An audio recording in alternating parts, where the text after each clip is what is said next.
question number 19. So it says, if the slope of the line is negative 10, what is the x coordinate of x-intercept of the line? So here a is given. A is equals to negative 10. So if we try to substitute y equals to ax plus b in this equation, a equals to negative 10. So it is negative 10x plus b. Right? And the value of b is, it's already given as 2. So in place of b, we should write 2. Now question is, how will you get x-intercept? X-intercept means a line.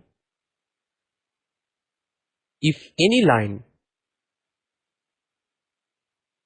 you can see that it meets x-axis at this point A. So A, this is called, at this point is called x-intercept. And the length of the x-intercept is measured from origin, or the distance between origin and this point. So you can see that since A lies on x-axis, so definitely its y coordinate would be 0. That is, we can substitute y equals to 0. So let's substitute y equals to 0 and let's solve for this.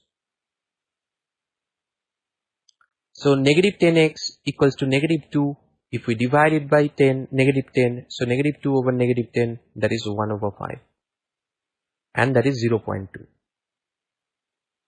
So 0.2 would be the answer.